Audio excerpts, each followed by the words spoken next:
Bidar news ರೌಂಡಪ್ಗೆ ಸ್ವಾಗತ. ನಾನು ರಾಣಿಕೋಟೆ. ಬನ್ನಿ ಕ್ವಿಕ್ ಆಗಿ ನೋಡೋಣ ಬೀದರ್ ಜಿಲ್ಲೆಯಿಂದ ಪ್ರಮುಖ ಸುದ್ದಿಗಳನ್ನು. ಬೀದರ್ನ ಒಳ ಮೀಸಲಾತಿ ವಿರೋಧ ಹೋರಾಟ ಸಮಿತಿ ವತಿಯಿಂದ ಕರ್ನಾಟಕದಲ್ಲಿ ಒಳ ಮೀಸಲಾತಿ ಜಾರಿ ಮಾಡದಿರಲು ಒತ್ತಾಯಿಸಿ ಬೀದರ್ ಜಿಲ್ಲಾಧಿಕಾರಿಗಳ ಮೂಲಕ ರಾಷ್ಟ್ರಪತಿಗಳಿಗೆ ಮನವಿ ಪತ್ರ ನೀಡಲಾಯಿತು. ಬೀದರ್ನ ಅಂಬೇಡ್ಕರ್ ವೃತ್ತದಿಂದ ಬೃಹತ್ ಪ್ರತಿಭಟನಾ ರ್ಯಾಲಿ ಮೂಲಕ ಜಿಲ್ಲಾಧಿಕಾರಿಗಳ ಕಚೇರಿಗೆ ತೆರಳಿ ಮನವಿ ಪತ್ರ ಸಲ್ಲಿಸಲಾಯಿತು. ಸರ್ಕಾರಗಳು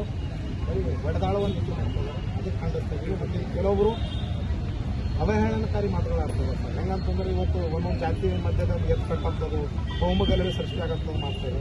ಅದಕ್ಕೆ ಇವತ್ತು ಮಾನ್ಯ ಜಿಲ್ಲಾಧಿಕಾರಿಗಳ ಮುಖಾಂತರ ಮಾನ್ಯ ರಾಷ್ಟ್ರಪತಿಯವರಿಗೆ ಒಂದು ಮನವಿ ಪತ್ರ ಸಲ್ಲಿಸಿದೆ. ಇದರ ಬಗ್ಗೆ ನಮ್ಮ ಅವರ ಶಾಸಕ ಪ್ರಭು ಚವ್ಹಾಣ್ ಎಸ್ಸಿ ಲಂಬಾಣಿ ಎಂದು ಸುಳ್ಳು ದಾಖಲಾತಿಗಳು ಸೃಷ್ಟಿಸಿ ಔರಾದ್ ಬಿ ಎಸ್ಸಿ ಮೀಸಲು ಕ್ಷೇತ್ರದಿಂದ 4 ಬಾರಿ ಶಾಸಕರಾಗಿ ಆಯ್ಕೆಯಾಗಿದ್ದಾರೆ ಎಂದು ಆರೋಪಿಸಿ ಅವರ ಶಾಸಕತ್ವ ರದ್ದುಪಡಿಸಬೇಕೆಂದು ದಲಿತ ಸೇನೆಯ ರಾಜ್ಯಾಧ್ಯಕ್ಷ ಚಂದ್ರಕಾಂತ್ ನೀರಾಟಿ ಆಗ್ರಹಿಸಿದರು. ಇಂದು ಬೀದರ್ ಜಿಲ್ಲಾ ಪತ್ರಿಕಾ ಭವನದಲ್ಲಿ ಪತ್ರಿಕಾಗೋಷ್ಠಿ ನಡೆಸಿ ಮಾತನಾಡಿದ ಅವರು, ಪ್ರಭು ಚವ್ಹಾಣ್ ಅವರು ಔರಾದ್ ಬಿ ಎಸ್ಸಿ ಮೀಸಲು ವಿಧಾನ ಕ್ಷೇತ್ರದಿಂದ 2008 ರಿಂದ 2023ರವರೆಗೆ ಬಿಜೆಪಿ ಪಕ್ಷದಿಂದ 4 ಬಾರಿ ಶಾಸಕರಾಗಿ ಸಚಿವರಾಗಿ ಆಯ್ಕೆಯಾಗಿರುತ್ತಾರೆ. ಆದರೆ ಪ್ರಭು ಚವ್ಹಾಣ್ ಅವರು ಕರ್ನಾಟಕದಲ್ಲಿ ಎಸ್ಸಿ ಪಟ್ಟಿಯಲ್ಲಿ ಸೌಲಭ್ಯ ಪಡೆಯಲು ಅನರ್ಹರಾಗಿದ್ದಾರೆ. ಅವರು ಎಸ್ಸಿ ಪಟ್ಟಿಯಲ್ಲಿ ಬರೋದಿಲ್ಲ. ಅವರು ಮೂಲತಃ ಮಹಾರಾಷ್ಟ್ರದವರು, ಲಾತೂರ್ ಜಿಲ್ಲೆಯ ಉದಗೀರ್ ತಾಲೂಕಿನ ತೋಗರಿ ಅಂತಕ್ಕಂಥ ಒಂದು ಗ್ರಾಮದ ನಿವಾಸಿಯಾಗಿರ್ತಾರೆ. ಅವರ ವಿದ್ಯಾಭ್ಯಾಸ ಕೂಡ ಬೀದರ್ನ ಕೊಳಕೆ ಗ್ರಾಮದಲ್ಲಿ ಪ್ರತಿ ವರ್ಷದಂತೆ ಈ ವರ್ಷವೂ ಜೈ ಭವಾನಿ ಮಂದಿರ ಟ್ರಸ್ಟ್ ವತಿಯಿಂದ ಜೈ ಭವಾನಿ ಜಾತ್ರಾ ಮಹೋತ್ಸವವನ್ನು 4 ದಿನಗಳ ಕಾಲ ಹಮ್ಮಿಕೊಳ್ಳಲಾಗಿದ್ದು, ಗ್ರಾಮದಲ್ಲಿ ಜಾತ್ರೆಗೆ ಈಗಾಗಲೇ ಸಕಲ ಸಿದ್ಧತೆಗಳು ಮಾಡಿಕೊಳ್ಳಲಾಗುತ್ತಿದೆ. ಏಪ್ರಿಲ್ 10 ರಿಂದ ಏಪ್ರಿಲ್ 13ರವರೆಗೆ 4 ದಿನಗಳ ಕಾಲ ಅದ್ದೂರಿಯಾಗಿ ಜರುಗುವ ಜಾತ್ರೆಯಲ್ಲಿ ಭಜನಾ ಕಾರ್ಯಕ್ರಮ, ಭೂತೇರ ನಾಟಕ, ಗಾಯನ, ಪಲ್ಲಕ್ಕಿ ಮೆರವಣಿಗೆ, ಜಂಗಿ ಕುಸ್ತಿ ಕಾರ್ಯಕ್ರಮಗಳು ಹಮ್ಮಿಕೊಳ್ಳಲಾಗಿದೆ.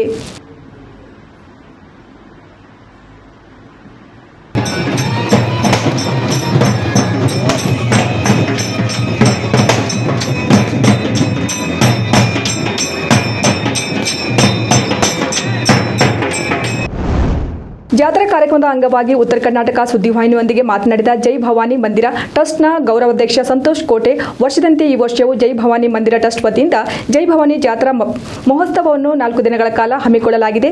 ಸುತ್ತಮುತ್ತಲಿನ ಗ್ರಾಮಗಳಲ್ಲಿ ಹೆಸರುವಾಸಿಯಾಗಿರುವ ನಮ್ಮೂರು ಜಾತ್ರೆಯಲ್ಲಿ ಸಾವಿರಾರು ಸಂಖ್ಯೆಯಲ್ಲಿ ಜನರು ಭಾಗಿಯಾಗಲಿದ್ದು, ಜಿಲ್ಲೆಯ ಜನರು ಹೆಚ್ಚಿನ ಸಂಖ್ಯೆಯಲ್ಲಿ ಭಾಗಿಯಾಗಲು ಕರೆ ನೀಡಿದರು. ಪ್ರತಿ ವರ್ಷದಂತೆ ಈ ವರ್ಷವೂ ಕೂಡ ಕೊಳಾರ್ಕೆ ಗ್ರಾಮದಲ್ಲಿ ಜೈ ಭವಾನಿ ಜಾತ್ರೆಯನ್ನು ಏರ್ಪಡಿಸಲಾಗಿದೆ. ದಿನಾಂಕ 10ನೇ ತಾರೀಕು ಸಾಯಂಕಾಲ 5 ಗಂಟೆಯಿಂದ ಭಜನೆ ಕಾರ್ಯಕ್ರಮ ಏರ್ಪಡಿಸಲಾಗಿದೆ. ಅದಾದ ನಂತರ 11ನೇ ತಾರೀಕು ಸಾಯಂಕಾಲ 7 ಗಂಟೆಯಿಂದ ಬೆಳಗಿನವರೆಗೆ ಭೂತೇರ ಗಾಯನ ಇರುತ್ತದೆ. ಅದಾದ ನಂತರ 12ನೇ ತಾರೀಕು ಬೆಳಗ್ಗೆ 5 ಗಂಟೆಯಿಂದ ದೇವಿಯ ಅಭಿಷೇಕ ಇರುತ್ತದೆ. 12 ಗಂಟೆಯವರೆಗೆ. ಸಾಯಂಕಾಲ 7 ಗಂಟೆಯಿಂದ ಊರಿನ ಗ್ರಾಮಸ್ಥರು ಹಾಗೂ ನೆರೆಹೊರೆಯ ಗ್ರಾಮಸ್ಥರಿಂದ ದೇವಿಯ ಪಲ್ಲಕ್ಕಿ ಮೆರವಣಿಗೆ ನೆರವೇರುತ್ತದೆ. ಅದಾದ ನಂತರ ರಾತ್ರಿ 10 ಗಂಟೆಯಿಂದ 2 ನಾಟಕಗಳನ್ನು ಏರ್ಪಡಿಸಲಾಗಿದೆ. ನಿನ್ನೆ ಬೀದರ್ ತಾಲೂಕಿನ ಮನ್ನಳ್ಳಿ ಗ್ರಾಮದ ಚರ್ಚ್ ಬಳಿ ಬೈಕ್ ಹಾಗೂ ಕಾರ್ ನಡುವೆ ಅಪಘಾತ ಸಂಭವಿಸಿ ಬೈಕ್ ಸವಾರ ಸ್ಥಳದಲ್ಲೇ ಸಾವನ್ನಪ್ಪಿದ್ದಾನೆ. ಮೃತಪಟ್ಟ ದ್ವಿಚಕ್ರ ವಾಹನ ಸವಾರ ಪುಂಡಲಿಕರಾವ್ ಎಂದು ತಿಳಿದು ಬಂದಿದ್ದು, ಟಿವಿಎಸ್ ವಾಹನದಲ್ಲಿ ಮನ್ನಳ್ಳಿಯಿಂದ ಚಿಂತಲಗೇರ ಗ್ರಾಮಕ್ಕೆ ತೆರಳುವ ವೇಳೆ ದುರ್ಘಟನೆ ಜರುಗಿದೆ. ಬೀದರ್ ಜಿಲ್ಲೆಯ ಔರಾದ್ ತಾಲೂಕಿನ ಬಾದಲಗಾಂವ್ ಗ್ರಾಮ ಪಂಚಾಯತ್ ವತಿಯಿಂದ ಮಮದಾಪುರ ಗ್ರಾಮದಲ್ಲಿ ಗ್ರಾಮಸ್ಥರ ಸಂರಕ್ಷಣೆ ಹಿತದೃಷ್ಟಿಯಿಂದ ಕ್ಯಾಮೆರಾ ಅಳವಡಿಸಲಾಯಿತು. ಈ ಸಂದರ್ಭದಲ್ಲಿ ಔರಾದ್ ಪೊಲೀಸ್ ಠಾಣೆಯ ಆರಕ್ಷಕ ಉಪನಿರ್ದೇಶಕರಾದ ವಸೀಂ ಪಟೇಲ್ ಅವರು ಮಾತನಾಡಿ, ಔರಾದ್ ಪೊಲೀಸ್ ಠಾಣೆಯ ಎಲ್ಲ ಗ್ರಾಮಗಳಲ್ಲಿ ಗ್ರಾಮ ಪಂಚಾಯತ್ಗಳ ಸಹಯೋಗದಲ್ಲಿ ಕ್ಯಾಮೆರಾಗಳನ್ನು ಅಳವಡಿಸಲಾಗುತ್ತಿದೆ. ಇದು ಪೊಲೀಸರ ಕೆಲಸಕ್ಕೆ ಅನುಕೂಲವಾಗಲಿದೆ. ಜನಬೀಡ ಪ್ರದೇಶಗಳಲ್ಲಿ ನಡೆಯುವ ಯಾವುದೇ ಘಟನೆಗಳ ಕುರಿತು ಮಾಹಿತಿ ಸಂಗ್ರಹವಾಗಲಿದ್ದು, ಕ್ಯಾಮೆರಾ ಆಧಾರದ ಮೇಲೆ ಪ್ರಕರಣಗಳನ್ನು ಶೀಘ್ರ ಭೇದಿಸಲು ಸಹಾಯವಾಗಲಿದೆ ಎಂದರು. ಹುಲ್ಸೂರು ತಾಲೂಕಿನ ಸರ್ಕಾರದ ಸಾಮಾಜಿಕ, ಆರ್ಥಿಕ ಮತ್ತು ಭೌತಿಕ ಅಭಿವೃದ್ಧಿ ಕಾರ್ಯ ಯೋಜನೆಗಳ ಪ್ರಗತಿ ಪರಿಶೀಲನಾ ಸಭೆಯು ಹುಲ್ಸೂರು ತಾಲೂಕು ಉಸ್ತುವಾರಿ ಅಧಿಕಾರಿಗಳಾದ ರಜನಿಕಾಂತ್ ಅವರ ನೇತೃತ್ವದಲ್ಲಿ ನಡೆಯಿತು.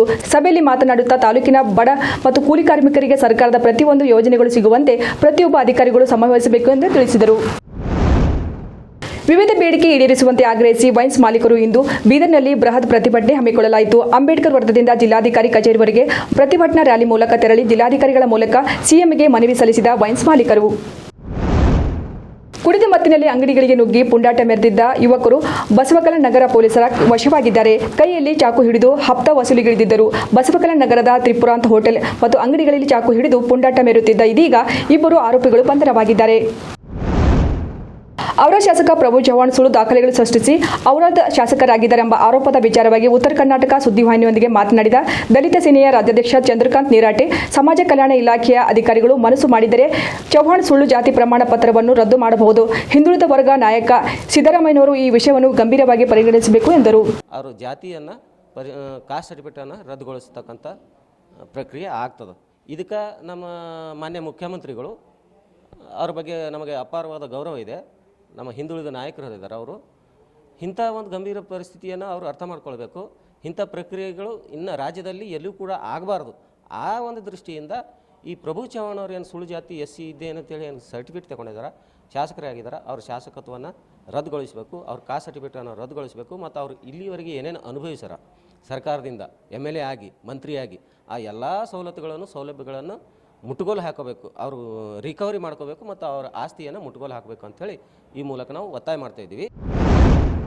ಇವಾಗಿದು ಬೀದರ್ ಜಿಲ್ಲೆಯಿಂದ ಪ್ರಮುಖ ಸುದ್ದಿಗಳು. ಮತ್ತೆ ನಾಳೆ ಭೇಟಿಯಾಗೋಣ. ಬೀದರ್ ರೌಂಡಪ್ನಲ್ಲಿ. ನಮಸ್ಕಾರ.